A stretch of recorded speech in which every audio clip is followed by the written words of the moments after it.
Hello everyone and welcome to Focus Career Classes. चलिए आज एक और नई वैकेंसी के बारे में बात करते हैं जो गवर्नमेंट जॉब आपकी रहने वाली है। एंड यहाँ पे सभी फीमेल्स जो हैं वो फ्री ऑफ कॉस्ट अप्लाई कर सकती हैं। तो चलिए टाइम वेस्ट ना करते हुए आगे की ओर बढ़ते हैं। देखिए ये जो वैकेंसी है वो नेशनल मेट्रोलॉजिकल लैब 2025 के लिए निकाली हुई है। इसकी जो एप्लीकेशन है वो ऑलरेडी स्टार्ट हो चुकी है एंड जो लास्ट डेट है वो 30 मई 2025 रहने वाली है। फी पेमेंट की भी यहाँ पे लास्ट डेट सेम रहेगी। ठीक है, मैंने बताया यहाँ पे फीमेल्स के लिए कोई भी फीस नहीं है अप्लाई करने की, बट मेल्स के लिए तो डेफिनेटली है। वो मैं आगे बताऊंगी कितनी है।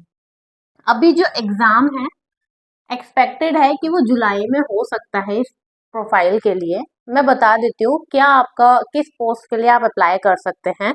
अगर आप 12th पास है तो आप जूनियर 12th पास है या फिर 12th पास की कोई इक्विवेलेंट डिग्री आपके पास है तो आप जेएसए की पोस्ट के लिए अप्लाई कर सकते हैं। Junior secretariat assistant and junior stenographer, इन दोनों पोस्ट के लिए आप अप्लाई कर सकते हैं जो भी आपको अच्छी लगे।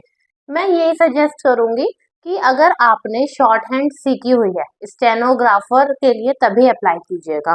ठीक है, क्योंकि उसमें स्टेनोग्राफी टेस्ट आपका मांगा गया है यहाँ पर।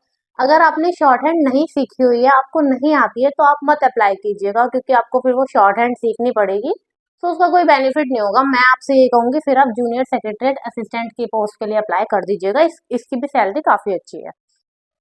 ठीक है, अभी एज की बात करूं तो मिनिमम एज 18 ईयर्स मांगी गई है और मैक्सिमम 25 एज मांगी है उन्होंने असिस्टेंट की प्रोफाइल के लिए एंड 27 एज मांगी है स्टेनोग्राफर की प्रोफाइल के लिए।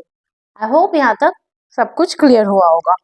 अभी सैलरी जो है वो स्टार्टिंग सैलरी आपकी 35,000 पर मंथ रहेगी जेएसए की, मतलब बेसिक पे, डीए और सारे अलाउंसेस जितने भी होते हैं सब मिलाने के बाद।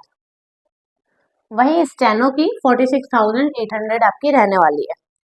अगर मैं बात करूं कैसे कैसे इसका सिलेक्शन होगा, तो सबसे पहले आपका एमसीक्यू बेस एक एग्जाम होगा जो आपको सेंटर पे जाके देना होगा। ठीक है, जैसे ही आपको वो एग्जाम क्लियर होगा तो आपका या तो टाइपिंग टेस्ट होगा या फिर स्टेनोग्राफी टेस्ट होगा। देखो मैंने अगर आपने शॉर्ट हैंड नहीं सीखी है तो आप स्टेनोग्राफर की पोजीशन के लिए अप्लाई मत कीजिएगा। लेकिन अब आप कहेंगे कि हमें तो टाइपिंग भी नहीं आती, तो मैं आपको ये सजेस्ट करूंगी कि देखो टाइपिंग जो है आप 2 से 3 महीने में अगर आप अच्छे से सीखते हैं तो सीख जाएंगे और कोई बहुत बड़ी बात नहीं होती। ठीक है, हाथ बैठाना टाइपिंग के लिए 35 वर्ड पर मिनट इंग्लिश की टाइपिंग मांगी है और 30 वर्ड पर मिनट हिंदी की टाइपिंग आपसे यहाँ पे मांगी हुई है। ठीक है, आई होप आपको यहाँ तक सब कुछ क्लियर हुआ होगा। लेकिन अगर मैं बात करूँ ना कि स्टेनोग्राफी का जो टेस्ट होगा, शॉर्ट हैंड सीखने के लिए अच्छा खासा टाइम देना पड़ता है, तो इसलिए मैं आपको ये सजेस्ट करूंगी अगर आपने नहीं सीखा हुआ है तो आप जेएसए की पोस्ट के लिए अप्लाई कीजिएगा, उसमें टाइपिंग टेस्ट है।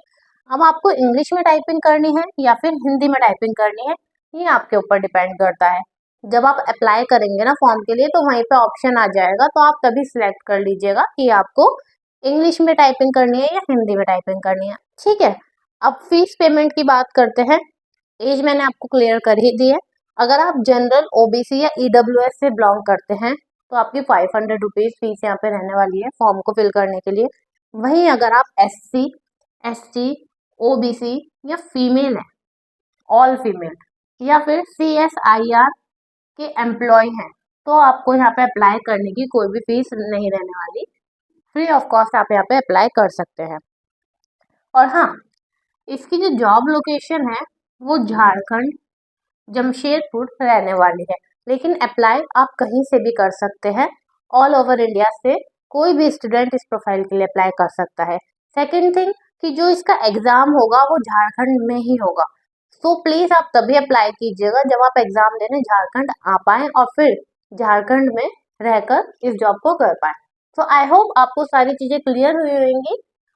अगर फिर भी कोई डाउट रह जाता है तो आप मुझे कमेंट करके बता दीजिएगा, मैं आपको रिप्लाई कर दूंगी विदिन 24 to 48 आवर्स।